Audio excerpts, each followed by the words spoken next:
لله نحمده تعالى ونستعينه ونستغفره ونعوذ بالله من شرور أنفسنا ومن سيئات أعمالنا. من يهده الله فلا مضل له ومن يضلل فلا هادي له.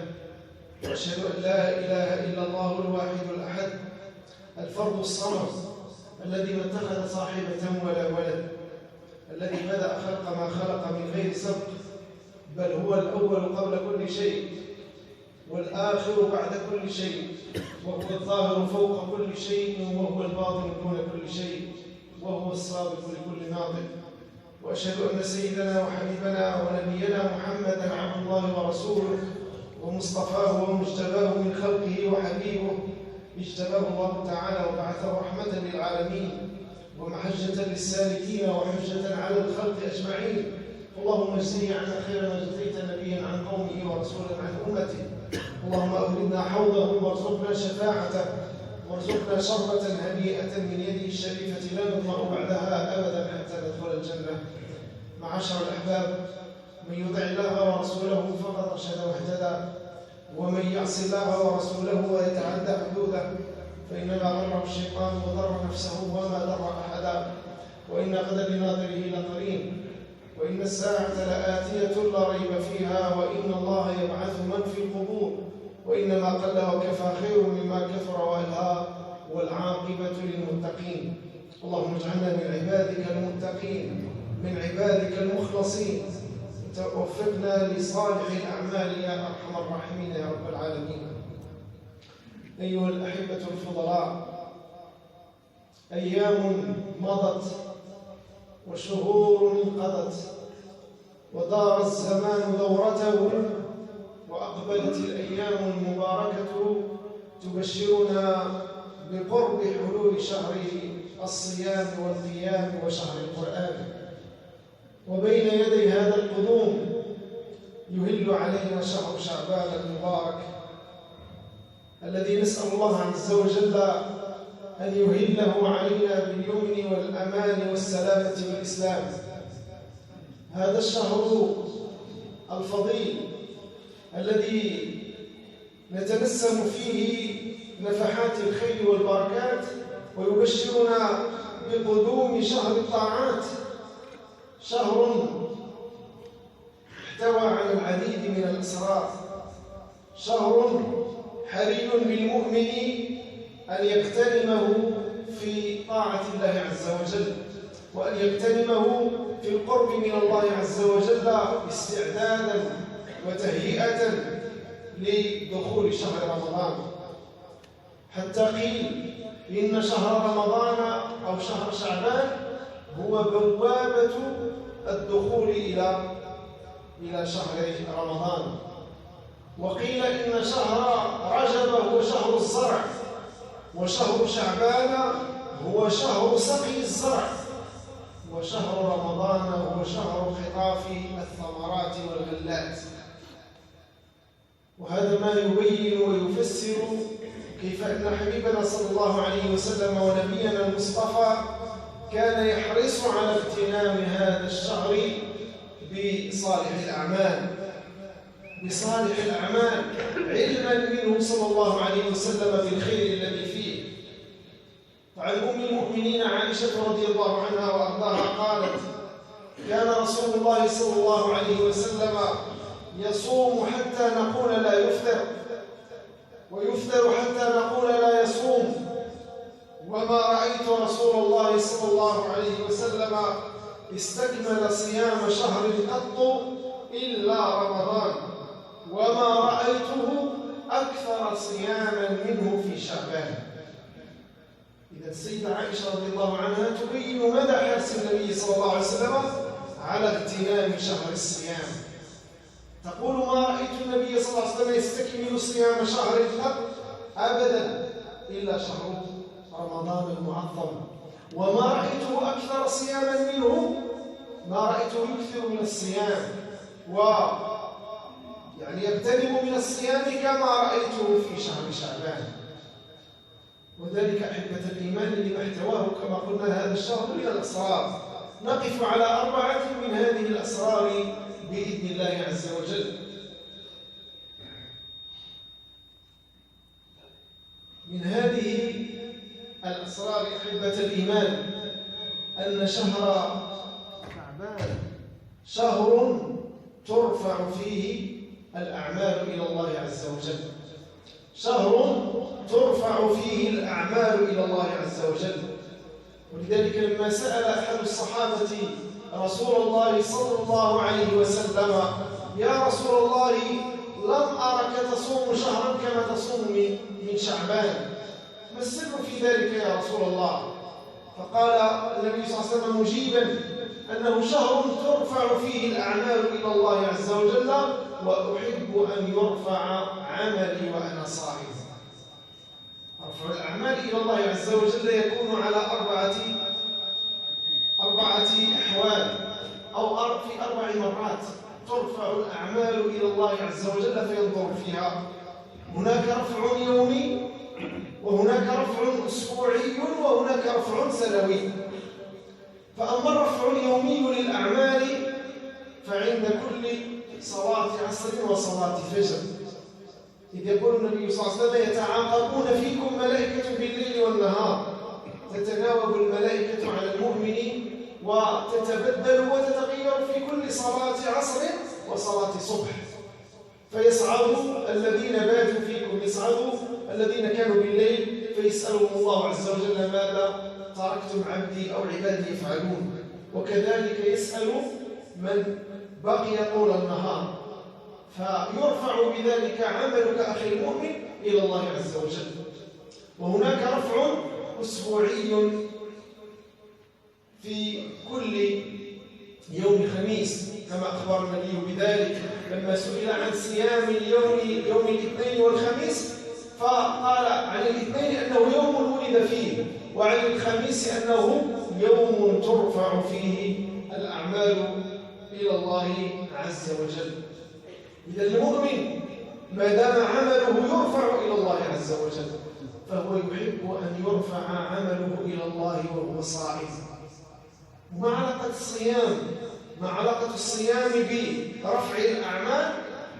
قيل أن المؤمن بالنسبة لهذه المرحلة ديال رفع العمل إلى الله عز وجل التي تكون بشكل سنوي في شهر شعبان، أن عمل السنوي، الحصيلة السنوية، السجل السنوي ديال الأعمال ديال ما فعلته في هذه السنة من أعمال، من طاعات، من قربات، وقد يكون من أعمال لا ترضي الله عز وجل، يصعد في كل سنة إلى الله عز وجل في هذا الشهر، شهر شعبان.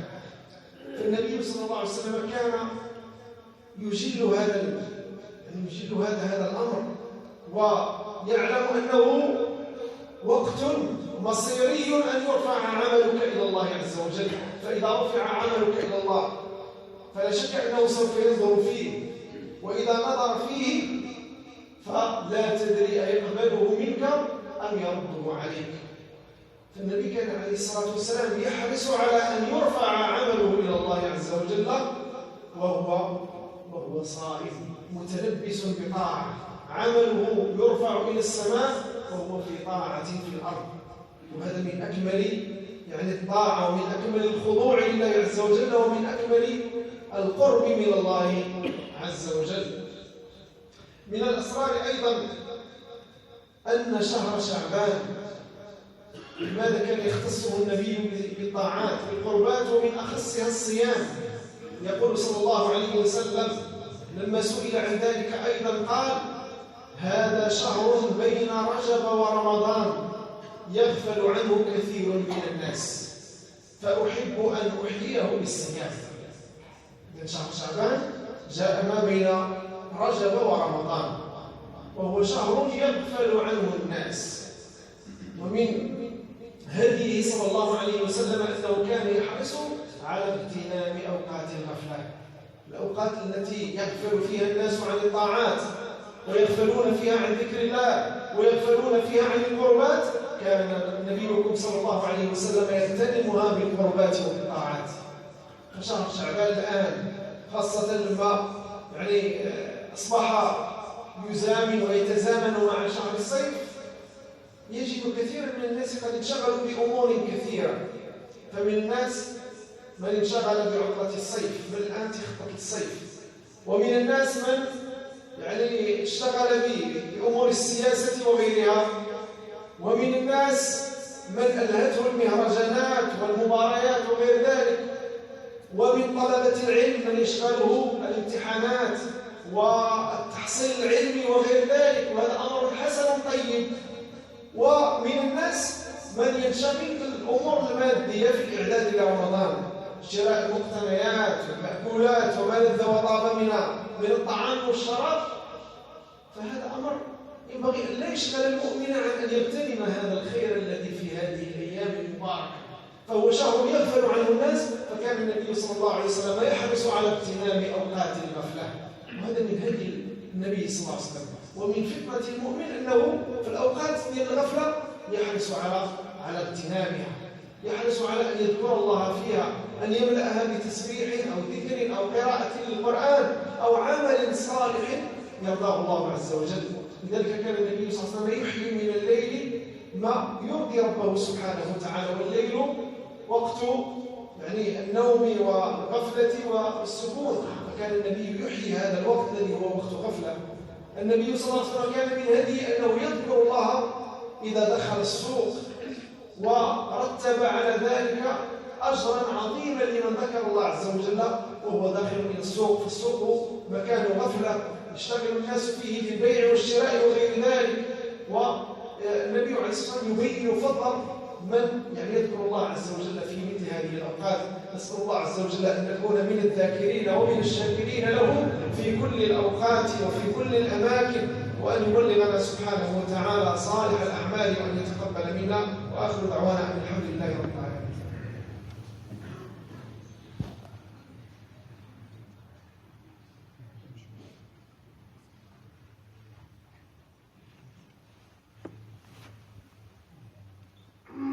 الحمد لله والصلاة والسلام على رسول الله وآله وصحبه ومن والاه، ثم أما بعد، أحبة الإيمان، من الأسرار التي اختص بها شهر شعبان، والتي إذا علمها المسلم عرف قدر هذا الشهر فلم يضيع منه وقتا إلا وهو راغب في الله عز وجل مقبل على الله غير مدبر.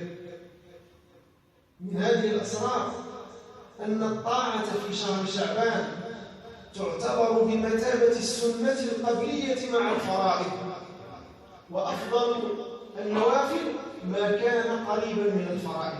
أفضل النوافل هو اللي يكون قريب من الفرائض، إما قبلها وإما بعدها. ولذلك يستحب الصيام في شعبان كما يستحب الصيام في شوال، لما في ذلك من القرب من الفريضة. فحتى إن وقع هناك نقص أو خلل في الفرائض التي أوجبها الله عز وجل، تأتي النوافل فتجبر ذلك النقص. النوافل، صيام النافلة والعمل الصالح للنافلة يجبر النقص الذي في الفريضة، فيكون الصيام في شعبان والإكثار من الطاعات بمثابة السنة القبلية لرمضان. وهذا أيضا فيه ما فيه من التدريب والتمرين على الطاعة. لا شك أن الإنسان إذا لم يتدرب على فعل أمر معين قد يفاجئه وقد لا يحسنه وقد لا يتقنه. ولكن المسلم وهو يعلم أنه مقبل على شهر رمضان، فمن باب أولى أن يتدرب، يمرن نفسه على الصيام، يمرن نفسه على القربات التي تعبد الله عز وجل بها خلال السنة كلها. ولكن هذا الشهر أولى وأجدر بأن يزيد الإنسان من حرصه، يزيد من جاهزيته لاستقبال رمضان، حتى إذا جاء رمضان يعني استطعت أن تدرب نفسك أو استطعت أن تجاهد نفسك على الطاعة لله عز وجل، فنلت القرب ونلت الأجر من الله عز وجل.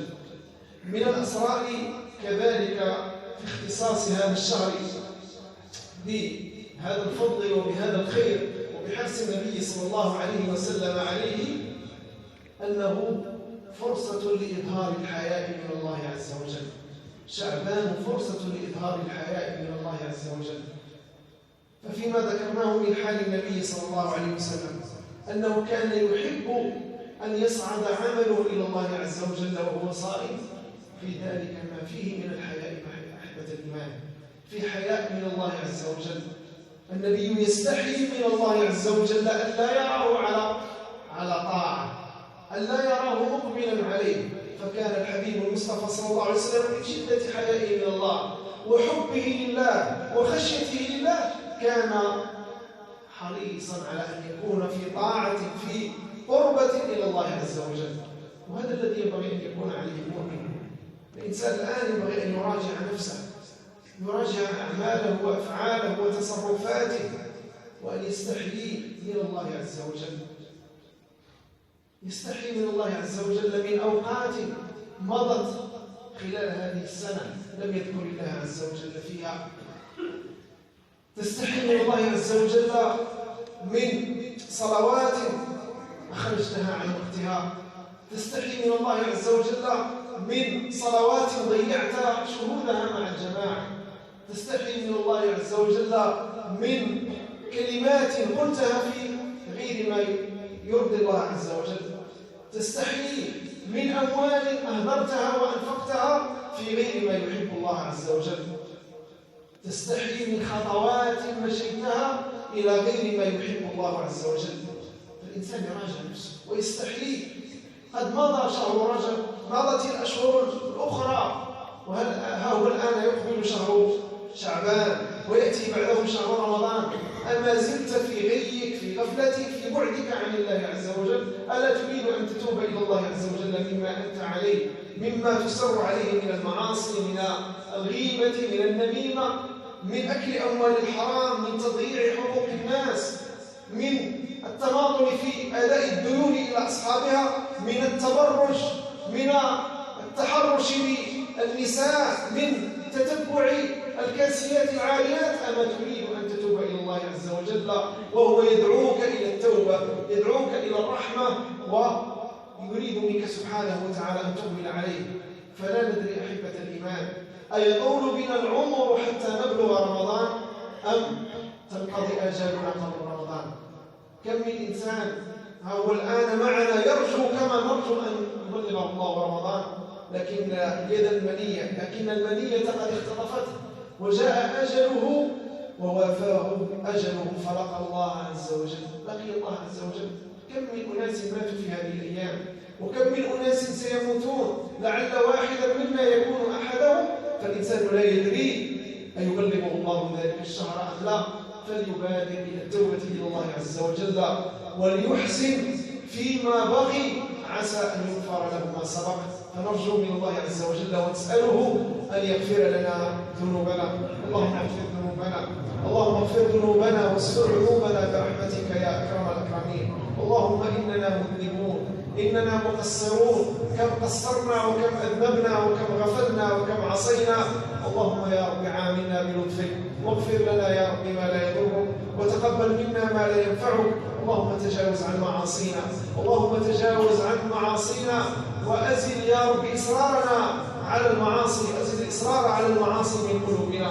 اللهم تب علينا توبة نصوحا طهرنا بها قلبا وجسما وروحا.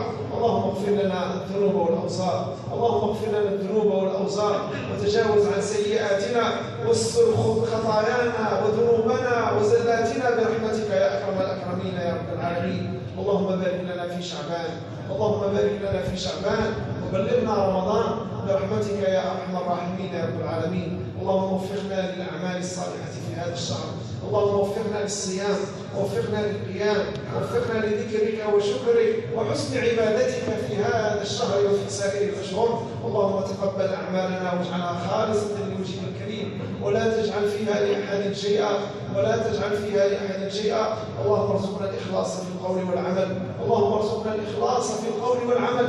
اللهم اهدنا واهد بنا واجعلنا سببا لمن اهتدى. اللهم بصرنا بعيوبنا وارنا مناسكنا وتب علينا انك انت التواب الرؤوف الرحيم. ربنا ظلمنا انفسنا وان لم تغفر لنا وترحمنا لنكونن من الخاسرين. اللهم يا ربي ارحمنا وارحم والدينا، وارحم من علمنا، وارحم من سبقنا بالايمان، وارحم بفضلك جميع المسلمين والمسلمات الاحياء منهم والاموات برحمتك يا اكرم الاكرمين. اللهم ارحم والدينا وما ولدوا ووالديهم الى منتهى الاسلام برحمتك يا اكرم الاكرمين يا رب العالمين. اللهم اجعل قلوبنا خاشعه لك خاضعه لك برحمتك يا ارحم الراحمين يا رب العالمين.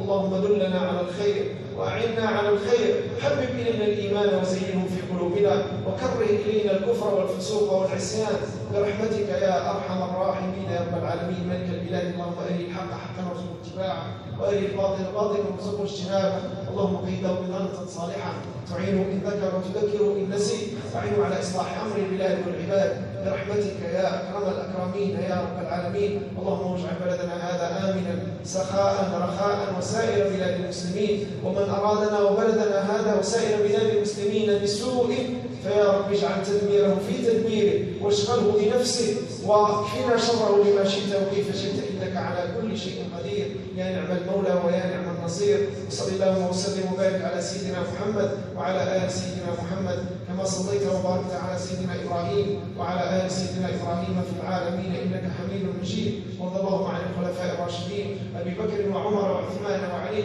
وعن الستة الباقين من 10 وعنا معهم برحمتك يا أكرم الأكرمين يا رب العالمين. وآخر دعوانا الحمد لله رب العالمين.